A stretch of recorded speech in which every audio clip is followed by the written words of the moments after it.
안녕하세요. 얼마 전 이혼한 30대의 여자입니다. 결혼했다 이혼한 게 자랑은 아니지만 그래도 질질 끌지 않고 이혼해서 다행이란 생각이 드네요. 대학교와 대학원에서 컴퓨터공학을 전공하고 졸업 후에는 모 기업의 연구원으로 일하게 되었습니다. 제 입으로 이런 말을 하기가 남사스럽기는 하지만 제가 일에 대한 욕심이 있는 편입니다. 그래서 남들이 귀찮다거나 까다로워서 피하는 일들도 자처해서 도맡아 하곤 했네요. 그래서인지 금방 업무 능력과 책임감을 인정받아 다른 사람들보다 좀 빨리 승진을 했어요. 그렇게 제가 선임연구원이 되었을 때 남편을 만났습니다. 당시 남편은 회사에 들어온 지 3개월밖에 안 된 신입이었습니다. 보통이라면 남편과 제가 같이 일할 만한 기회가 없었는데 갑자기 제가 추진하던 프로젝트에 팀원이 한 명 더 필요하게 되었습니다. 그때 다른 동료의 추천으로 남편이 저희 팀에서 합류하게 되었어요. 솔직히 그때는 남편이 일하는 자세라든가 별로 마음에 들지는 않았어요. 그렇지만 사람 한 명이 아쉬운 상황에서 제가 퇴짜 넣을 그게 안 되어 어쩔 수 없이 가르치면서 함께 일을 해야만 했습니다. 사실 저는 누구한테 의지를 하는 성격이 아닙니다. 어떻게든 제 힘으로 해내야만 직성이 풀리는 성격이거든요. 그래서인지 다른 사람이 별다른 노력 없이 저한테 의지를 하는 것도 불편하고 부담스럽습니다. 하지만 남편과 함께 일해보니 단지 남에게 기대서 대충 넘어가려는 게 아니라 열심히 노력도 하는 것 같았어요. 그러면서 저에게 도움을 요청하니까 시간이 갈수록 남편이 기특하고 장해서 하나라도 더 가르쳐주게 되었습니다. 남편도 제 그런 마음을 읽었는지 열심히 배우고 따라와 주더라고요.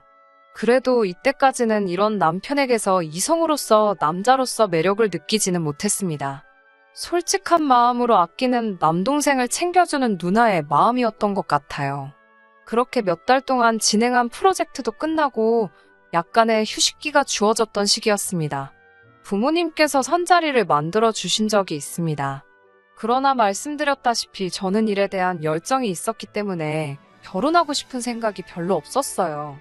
친정 부모님은 그런 저를 이해하지 못하셨고 그저 제가 하루빨리 좋은 짝을 만나서 아이도 낳고 그렇게 살기를 바라셨습니다.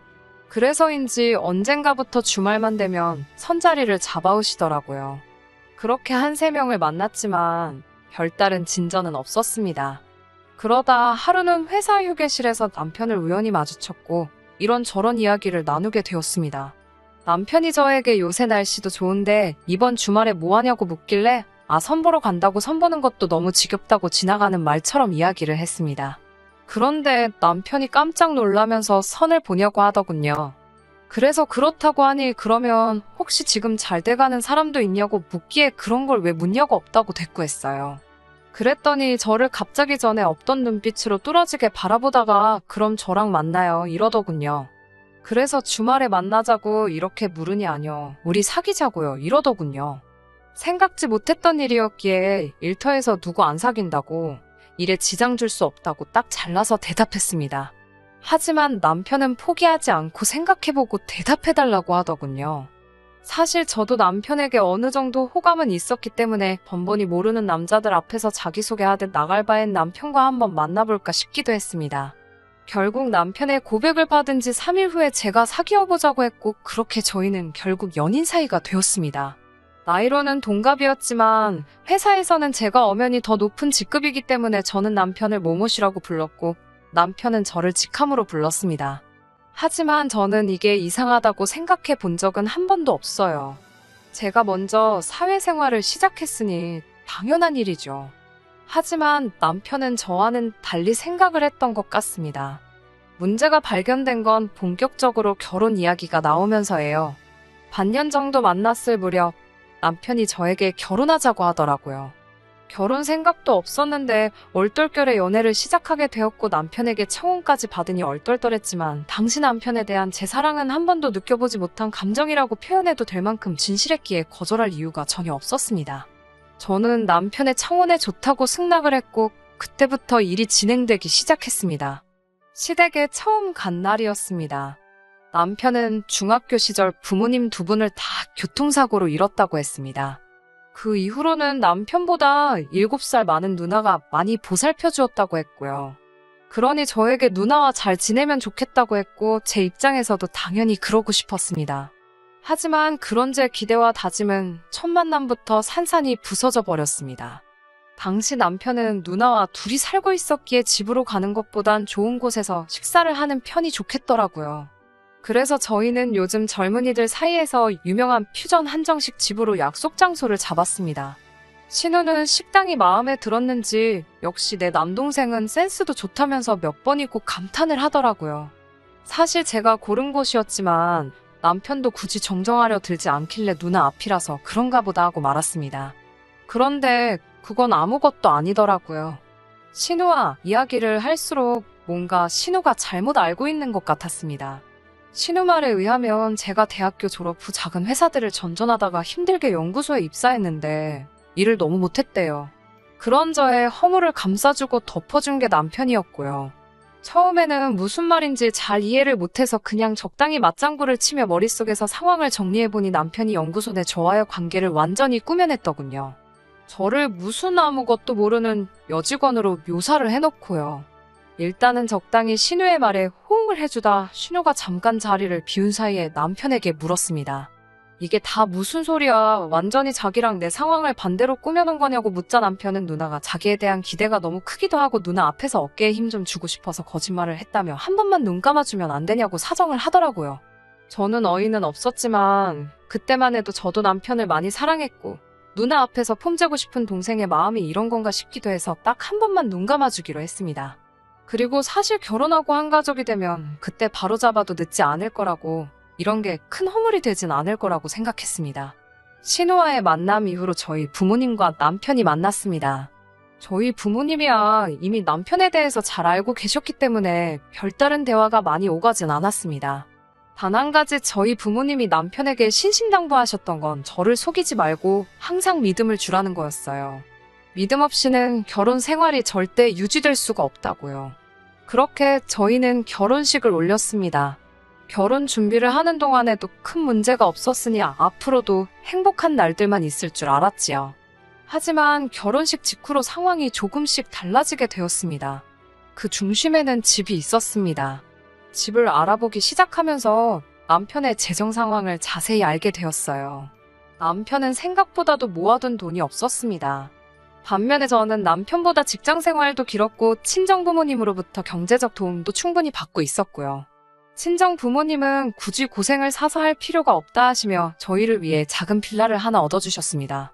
사실 그때 남편이 넌지시 이거 공동명의로 해주면 안 되냐고 물어서 좀 어이없긴 했어요. 진작에 친정 부모님이 제 명의로 해주겠다 하셨을 때 제가 아니라고 저나 남편이나 하나 보탠 것도 없는데 괜찮다고 이미 거절한 상황이었거든요. 남편에게 그렇게 말하니 굉장히 실망한 눈치였어요. 그러면서 그래도 내가 이 집안의 가장인데 그런 문제는 남편이랑 먼저 상의했어야 하는 거 아니냐 하더군요. 그때 좀 남편의 다른 면을 봤지만 그런 이유로 이혼까지 하게 된 건 아닙니다. 이혼을 하게 된 결정적인 이유는 남편의 거짓말 때문입니다. 연애할 때부터 남편을 보면서 느낀 건 도대체 돈을 벌어서 다 어디다 쓰나였어요. 비싼 옷을 사 입는 것도 아니고 술, 담배를 즐기는 사람도 아닌데 모아둔 돈이 없다는 점에 굉장히 의아했습니다. 그런데 그 이유를 알게 되었습니다. 두어 달 전 저희 친정아버지 생신이셨어요. 저는 남편에게 100만 원 정도 쓰면 좋겠다고 했습니다. 그런데 남편은 딱 잘라 자기 지금 돈이 하나도 없다며 저더러 알아서 하라고 하더군요. 서운한 마음이 들었지만 그래도 없다대 어쩌겠어요. 그냥 알겠다 그랬습니다. 그런데 이튿날 저는 몸이 안 좋아서 집에서 쉬고 남편만 출근을 한 날이었어요. 남편이 핸드폰을 두고 출근했더라고요. 식탁 위에 놓인 남편의 핸드폰을 보고는 가져다 줘야 한다는 생각에 좀 귀찮았어요. 그러다 문득 핸드폰을 한번 보고 싶더라고요. 물론 저도 이게 옳은 행동이 아니라는 건 알았지만 문득 남편이 도대체 돈이 얼마나 없으면 저러나 싶기도 했고요. 그래서 남편의 핸드폰으로 남편 계좌 상황을 보게 되었습니다. 그리고 전 너무 큰 충격을 받았어요. 남편에게는 아주 많은 금액은 아니지만 돈이 있었어요. 장인어른께 돈 쓰는 게 아까워서 거짓말을 했을 수도 있습니다만 내역을 보는 순간 소름이 확 끼치더라고요.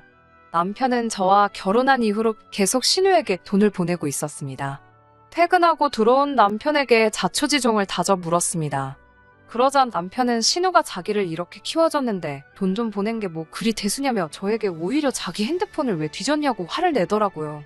저는 제가 서운했던 이유를 설명했지만 남편은 들으려는 시도조차 않더니 급기야 신우를 집에 불러들였습니다. 신우는 저를 보자마자 내 동생이 돈 벌어서 나 주는데 네가 뭘 그렇게 보태줬냐며 막말을 하더라고요. 저는 신우랑 싸우고 싶지도 않았고 따지려는 의도도 없었습니다. 단지 왜 남편이 저와는 상의를 하지 않았는지 그게 서운했을 뿐인데 말이죠. 하지만 신우는 저에게 멍청하고 잘난 것도 없는 게 친정에서 이 코딱지만한 빌라 하나 해줬다고 지금 유세냐고 그러더군요. 그러자 남편이 나서서 신우에게 지금 우리 아내한테 무슨 소리를 하는 거냐며 내가 이러라고 누나 부른 줄 아냐고 당장 나가라며 신우를 내쫓아버렸습니다. 저는 그렇게 남편과 신우가 틀어지는 걸 바란 게 아니었기에 얼른 뒤쫓아가라고 했지만 남편은 자긴 이제 신우 안 보고 살 거라며 저만 있으면 된다고 하더군요. 저는 괜히 이 모든 상황이 저 때문에 벌어진 일 같아 미안하고 죄책감이 들었지만 동시에 남편이 저를 이렇게 소중하게 여겨주니 고마운 마음도 들었습니다. 남편과 신우 사이가 틀어지면서 남편이 저에게 숨긴 돈에 대한 이야기는 흐지부지 지나가 버렸습니다. 이미 지나간 일을 들추기도 뭐해서 그냥 더는 생각하지 않으려고 했습니다. 하지만 그로부터 몇 주 뒤 그러니까 얼마 전에 추악한 진실을 알게 되었습니다.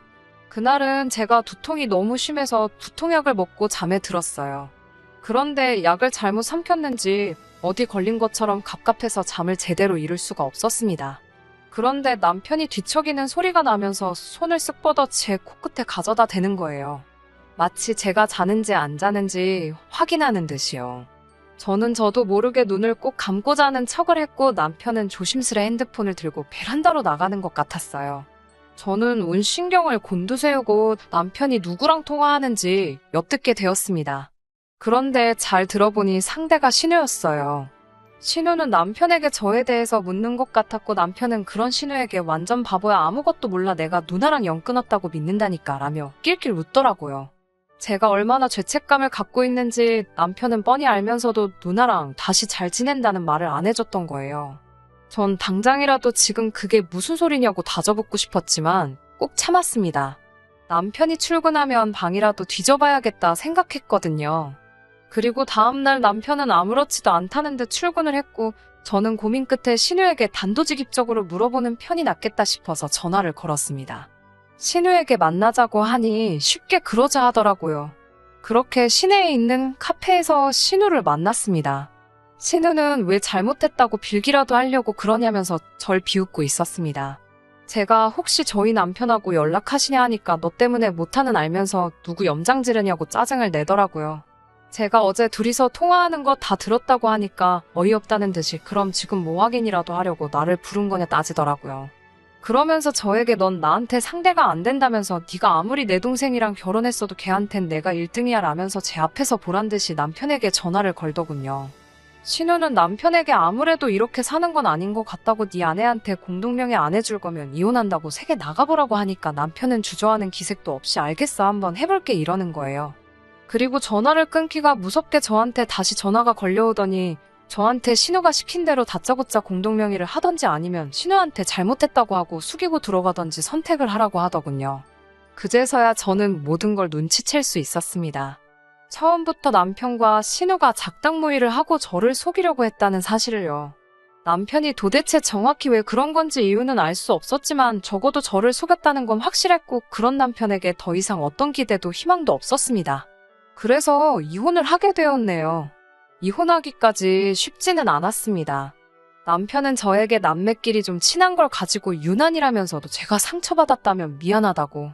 자기는 단지 누나에게 자랑스러운 남동생이고 싶어서 그런 것뿐이라며 어떻게든 상황을 모면하려고 하더군요. 하지만 남편이 오히려 그렇게 어물쩍 상황을 넘기려고 할수록 저는 더 화가 났고 남편에게 한 번만 더 귀찮게 하면 인생 끝장날 줄 알라고 경고를 했습니다. 그러자 다시 한번 나서서 신우가 어디 하늘 같은 남편이자 직장 선배한테 개기냐는 말도 안 되는 소리를 짓거리더군요. 저는 결국 연구소에다 남편을 내보내든지 아니면 제가 이직하겠다고 엄포를 놓았습니다. 제가 이래봬도 이쪽 분야에서는 능력을 인정받아서 오라는 회사들이 몇 곳 있었거든요. 연구소 입장에서는 남편 때문에 저를 놓치는 건 엄청난 손해였기에 결국 남편은 유배나 다름없는 오지에 발령이 났고 그제서야 사태 파악을 한 남매가 제게 찾아와 이렇게까지 할 필요 있냐며 거듭 사과를 하더군요. 전 아랑곳하지 않고 남편도 신우와 함께 살던 집으로 돌려보냈고요. 지금은 속이 후련합니다. 지금 생각해보면 남편은 자격지심에 쩔어 있었던 것 같아요. 그러니 말도 안 되는 허풍과 거짓말로 자신을 감추려고 했던 거겠죠. 왜 진작에 그런 사람인지 몰라봤던 건지 솔직히 지금도 생각하면 시간을 돌리고만 싶습니다. 그래도 저는 이건 아닌데 라는 걸 알았을 때 결단을 내릴 수 있는 힘이 있었네요. 여러분도 용기가 없어서 이게 아닌데 싶은데도 끝맺지 못하는 일이 있으시다면 하루빨리 결정을 내리고 저처럼 후련하고 개운하게 생활하시면 좋겠습니다. 끝까지 들어주셔서 감사합니다. 오늘의 사연은 여기까지입니다. 구독과 좋아요, 알람 설정 부탁드리고 더 좋은 사연으로 다시 찾아뵙겠습니다. 감사합니다.